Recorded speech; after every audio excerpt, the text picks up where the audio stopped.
Okay, magandang hapon, grade 5. Kamusta ang lahat? Okay, natutuwa si teacher na ang lahat ay nasa mabuting kalagayan.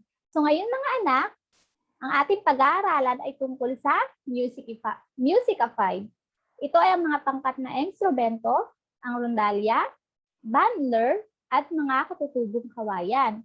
So handa na bang matuto at makinig? Okay, very good. Kung handa na ang lahat, ihanda ang inyong papel at lapis dahil may gagawin tayong activity para mamaya sa ating mga gagawin. Okay, maliwanag ba? Okay. So ngayon, let's start. No, Musica 5, mga pangkat ng instrumento, ang rondalya, bandler, at mga katutubong kawayan. Module 6, ikatlong markahan.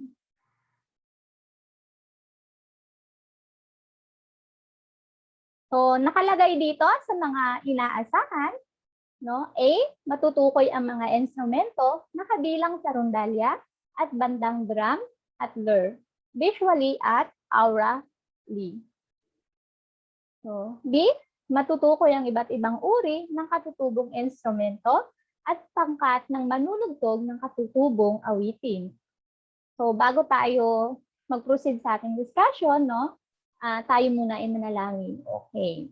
Let's bow our head and let's pray. No? O prayer. Ito yung nakalagay na prayer natin dito sa nakikita ninyong screen. Okay, prayer, no? Okay. Dear God, no? Today we will be having our class discussion. Help us to remember all that we have studied and learned. Give us a calm mind so we can be able to think clearly and strengthen us to the rest. We promise to do our best for the greater glory of your Son, Jesus Christ. Amen.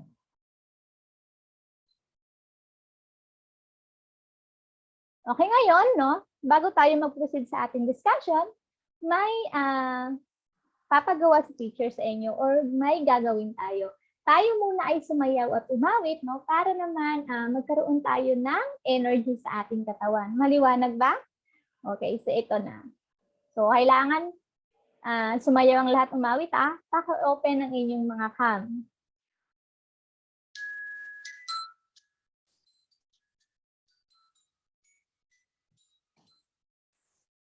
Lula lula lula lula lula lay, lula lula lula lula lula lay, lula lula lula lula lula lay, lula lula lula lay. Taas ang kamay, magdaway, umiyak ng umiyak at umikot-ikot pa, umiling ng umiling, at mapagod ka, at tayo'y kumanta. Lula lula lula lula lula lay, lula lula lula lula lula lay, lula lula lula lula lula lay, lula lula lula lay. Okay. So, nag-enjoy ba tayo sa ating sayaw at awit? Okay, so nagising na ba ang lahat? Okay, very good. So, ngayon magbalik-aral muna tayo mga anak. So, sa inyong mga napag-aralan nung nakarang linggo, no, kung inyo pa bang natatandaan, no, nakalagay dito panuto, tukuyin kung ano ang tembre ng boses ng mga sumusunod na mga awit. No? Si Regine Velasquez, ano ba ang kanyang tinig at uri ng boses? Okay, soprano. Sila ni Misalocha, soprano din ang kanyang boses.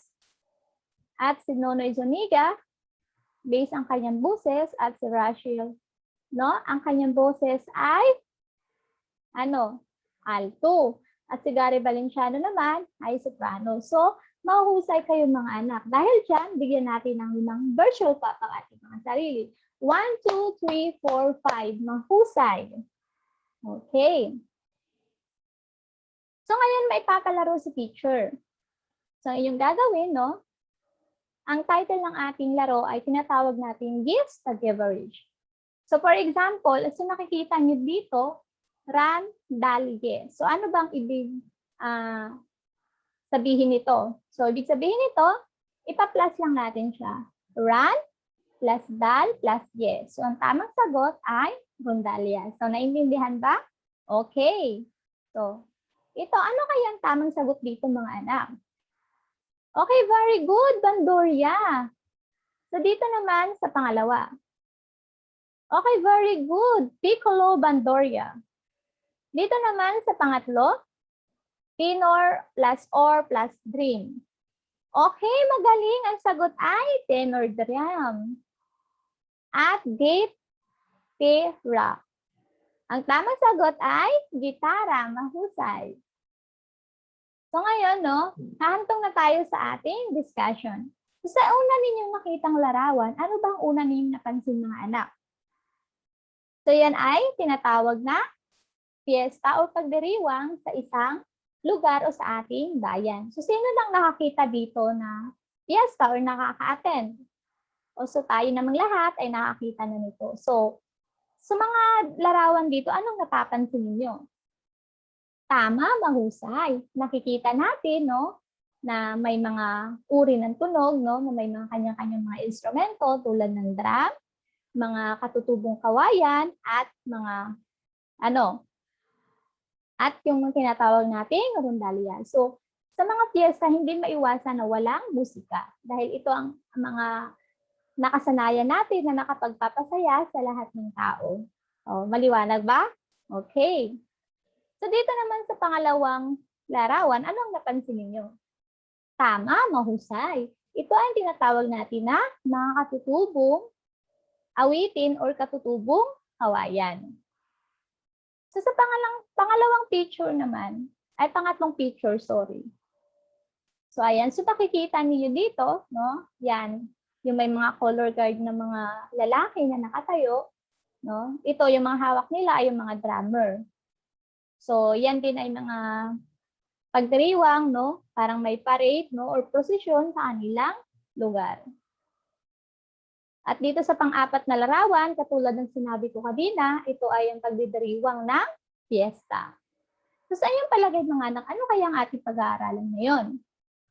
Okay, tama, mahusay. Ang ating pag-aaralan ngayon ay tungkol sa mga pangkatang instrumento o tinatawag natin na rondalya, bandler, at mga katutubong awit.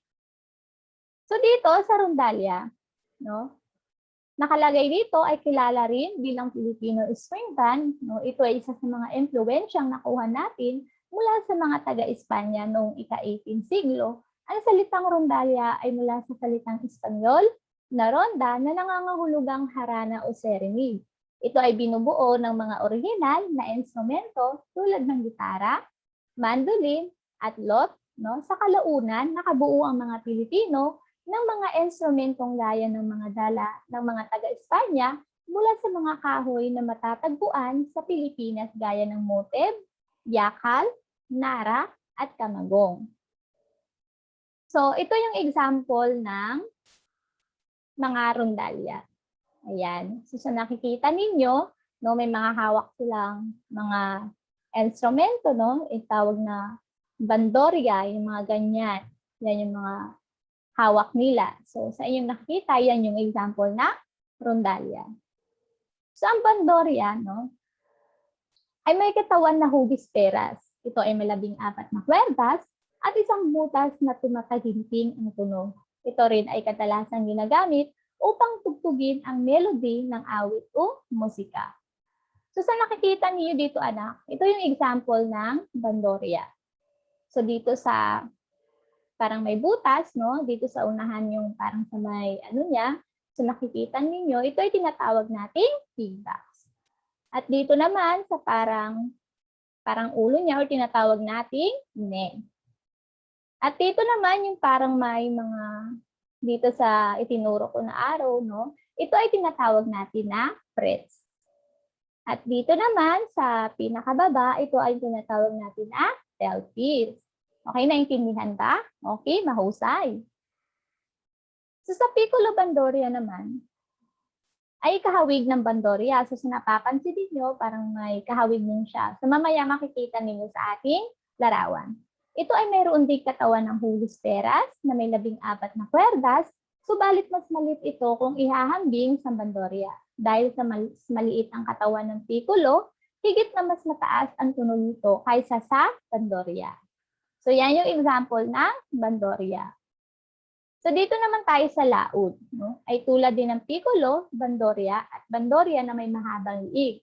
Ang tinig o timbre nito ay mas mababang isang oktaba or octave, no, kaysa sa bandurria. So napapansin niyo dito sa laud, no, may mahaba siyang liig. Yan.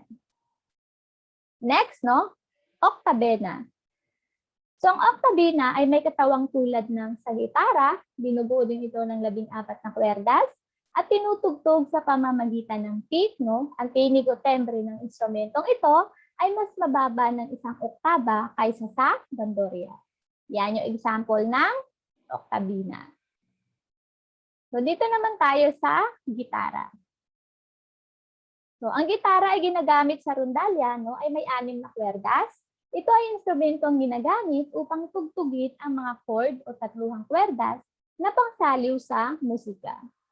So yan ang nakikita ninyo sa larawan. So lahat naman dito, no, ay nakikita ng mga gitara. So madalas natin yung nakikita sa mga church, sa mga mahilig sa music. So dito naman sa bajo de unas, no, ito ang pinakamalaking instrument sa rondalya ay ang bajo de unas. Ito ay may 4 na makakapal na kwerdas na tinutugtog sa pamamagitan ng bow. So ayan. So napapansin niyo yan yung larawan ng bajo de unas. Siya ay may malaking, no, parang katawan. Siya yung pinakamalaking instrument sa rondalya. Okay, humantong naman tayo sa ang bandang drum at lyre. So ayan. So sa tuwing may fiesta sa isang bayan, no, hindi mawawala ang dumadagundong na tunog ng mga banda na tumatawag ng pansin sa bawat parade at prosesyon. May iba't ibang uri ng banda at lyre. No, ito ay isang pangkat ng mga instrumentong percussion na kasamang nagmamarsya o naglalakad ng mga color guard. Ang konsepto ng bandang drum at lyre sa Pilipinas ay hango sa bandang drum at bugle. So ito yung example. Yan yung example ng banda. Yan yung example ng banda lyre. So sa nakikita ninyo, no, ito yung mga pagdidiriwang sa piyesta at ito naman yung mga lalaking may color guard na may mga dalang drummer. So yan yung tinatawag nating band lyre. So dito sa snare drum, no, isang uri ng drum na may 2 ulunan, no, na may kalansing na nagpapatunog. Ito sa pamamagitan ng pagpalong ulunan ng isang patpat. So yan yung example ng snare drum. Yan, ito nakikita ninyo. Sa bass drum o bamboo, no, ay madaling napapansin sa banda. Ito ay ang pinakamalaking drum na naglikha ng napakababang tunog kapag ito ay pinapalo. So yan, sa nakikita ninyo, ito ang ating tinatawag na bass drum o bamboo. Siya ang may pinakamalaking drum. Yan. So, ang tinatawag naman nating tenor o drum, no? Ito ay isang lipo ng drum na binubuo ng 2, 3, 4, 5 hanggang 6 na drum. Ang tinig to ay higit na mas mataas kaysa sa bass drum. So, ayan. So, nakita ninyo, may component siya na 6. So, yan. Mataas ang kanyang tunog dahil marami siyang component ng drum.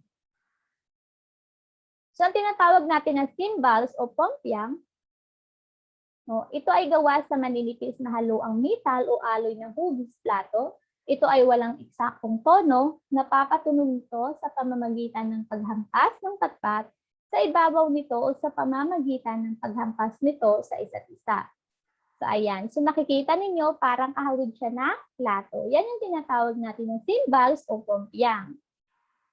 So, dito naman sa bill lyre, no, ay ang pinakapangunahing instrument ng mga bandang drum at lyre. No? Ito ay hango sa instrumentong glockenspiel, no, na gawa sa metal.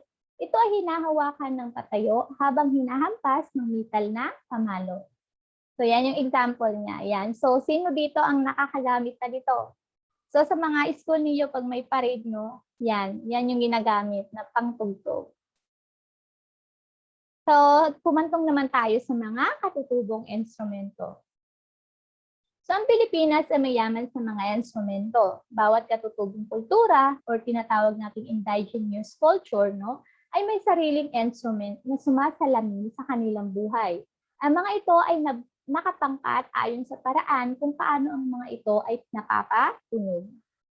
So, sa A, no, or tinatawag nating aerophones o instrumentong diihip, ito ay may instrumentong hinihipan ng hangin upang tumunog. So, ito ang kanyang mga uri. So, una, diwdiwas, no, ay isang instrument na gawa sa 5 hanggang 7 kabit na kawayan. So, ayan. So, sa nakikita ninyo, may 7 kabit siya ng kawayan. Yan tinatawag natin na diwdiwas. So dito naman sa tungali, no, ay isang flauta na hinihipan gamit ang ilong. Ito ay ginagamit ng mga taga-kalinga. So sa napapansin niyo yung lalaki, ito yung ginagamit niya, no? Hinihipan niya gamit ang ilong. So dito naman tayo humantong sa tambuli. So ang tambuli ay isang katutubong trompeta na gawa sa sungay ng kalabaw. So ayan yung kanyang larawan. So nakikita ninyo, para talaga siyang, no, hawig talaga siya ng sungay ng kalabaw. So sa cordophones, so instrumentong de cuerdas, no, ito ay may instrumentong napapatunog sa pamamagitan ng pagkalabit sa mga cuerdas gamit ang isang bow o mga daliri.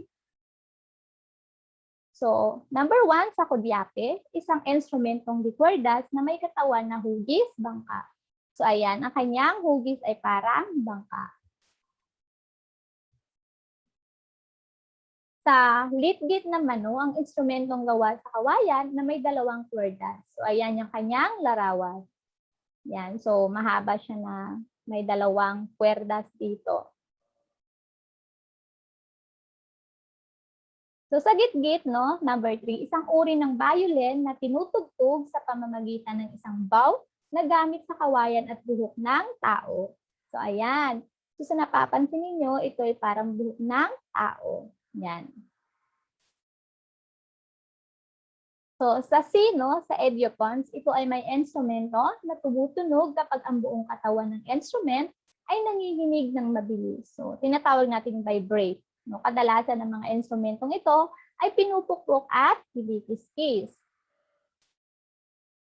So, sa gangsa, number 1, isa sa pinakilalang instrument mula sa Cordillera. No, ito ay isang flat na balat at bronze o metal na bronze na pinapatunog sa pamamagitan ng pagpukpok ng kamay. So, ayan.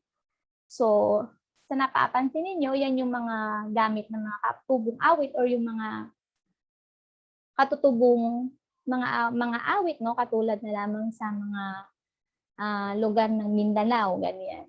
Kadalasan ganyan ang kanilang ginagamit. So, sa agong naman, isang napakalaking gong na bronze na may umbok, no? Ito ay lumidikha ng malakas at malalim na tunog sa tuwing ito ay pinapalo ng stick. So, ayan ang kanyang larawan. So, pag pinupukpok siya, no, lumilikha siya ng malakas at malalim na tunog. So, ayan, malaki ang kanyang itsura. So, dito naman sa gabang, no, ay kawangis ng isang xylophone. Ito ay mula sa kahoy na may iba't ibang haba na nakapatong sa isang kahoy na resonator. So, ayan ang kanyang itsura. So, isa sa pangkat ng manunugtog sa Pilipinas ay ang kulintangan o tinatawag nating ensemble na ginagamit sa pag-akumpanya ng awit, sayaw, at mga ritual sa mga kakatubo sa iba't ibang bahagi ng Mindanao. Ang kulintangan, ensemble, no, ay binubuo ng mga manunugtog ng kulintang, ganlingan, agung, babandel, at dabakan. So, yun yung mga uri ng pangkat ng rondalya at mga bandler at mga katubong awit, no, na tinatawag natin mga pangkat na instrumento. So, dito humantong naman tayo sa gawain sa pagkatuto bilang 1. Kung naintindihan talaga ninyo ang ating pinag-aralan ngayon. So, paano to? Isulat kung tama o mali ang sumusunod na pangungusap. So, number 1, ang rondalya ay kilala rin bilang string band. So, mga anak, ano ang tamang sagot? Tama o mali? Very good. Tama. Mahusay. Sa number 2, ginagamit ang rondalya bilang pansaliw sa mga awiting bayan o mga folk song. Anong tamang sagot mga anak? Tama o mali? Very good, tama, mahuhusay. Number 3. Ang pangkat na gangsa ensemble ay binubuo ng 5 hanggang 6 na manunugtog at sinasamahan pa ng mga manunugtog na drum. Very good, tama ang sagot. Sa number 4, ang bandang drum at lyre ay hindi nawawala sa mga parada. Anong tamang sagot mga anak? Tama o mali? Mahusay, tama ang sagot. At pangalima, ang konsepto ng bandang drum at lyre ay hango sa bandang drum at bugle. Ito ay tama o mali? Mahusay, tama. So naintindihan nga ninyo mga anak ang ating pinag-aralan. Dahil dyan, may ibibigay na reward sa teacher, no? So, paano ko ba ibibigay ang mga reward ninyo sa lahat ng mga nag-participate sa ating discussion today? So, ipapasa ko ito sa GC ninyo. At pag sulian na ng module, ibibigay ko rin ang reward sa inyo. So, ipapakita ko lang sa GC para may makita kayo. So, naintindihan ba? Okay, very good. So, ngayon, humantong naman tayo sa gawain sa pagkatuto bilang pangalawa. So, panuto, pangkatin ang mga sumusunod na instrumento kung saang pangkat ito kabilang. Kung pangkat rondalya, bandler, at katutubong kawayan. So, ayan. So, dito nakalagay sa kahon yung mga, pipiliin yung pangkat, kung pangkat rondalya ba siya, bandler, o katutubong kawayan. So, ayan. Ayan yung kanyang mga sagot. Titingnan natin.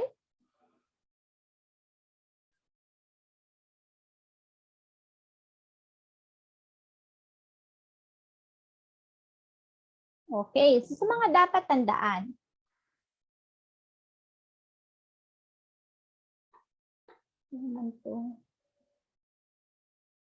Ayan, sa mga gawain sa pagkatuto, yan yung pagpipilian ninyo.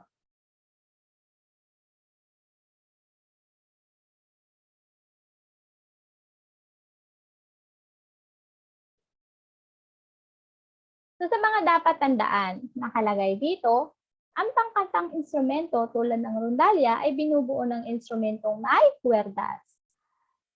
Sa bantang drum at lyre ay binubuo ng mga instrumentong gawa sa metal. So yan yung dapat tandaan ninyo. So ang bawat katutubong komunidad o tinatawag natin indigenous community ay may sariling instrumentong ginagamit upang sabayan ang mga awit, sayaw at ritual tulad ng gangsa, kulintang at angklong ensemble. Sa gawain sa pagkatuto bilang pangatlo. Panuto, pagtambali ng hanay A sa hanay B. Isulat sa patlang ang titik ng tamang sagot. So dito, sa number 1, ano ba ang tamang sagot? Okay, letter E. Bakit letter E? Kasi ang unang larawan na nagpapakita ay tinatawag natin diw-diw-as. Sa pangalawa naman ay letter D, snare drum. Sa pangatlo, tama, gitara. At sa pang-apat, ano naman ang tawag dyan? So yan ang tinatawag natin na cymbals. Letter C ang sagot. Sa number 5 naman, ano ang tamang sagot mga anak? Okay, magaling. Yan ay tinatawag natin builder. Ang tamang sagot ay letter B. So mga anak, no? Hanggang dito na lamang ang ating pag-aaralan sa Musika 5 at naway may natutunan kayong mulang aaral mula sa akin, no? At mag-iingat palagi at huwag pabayaan ng ating kalusugan. Stay safe and maraming salamat mga anak and God bless you all. Thank you.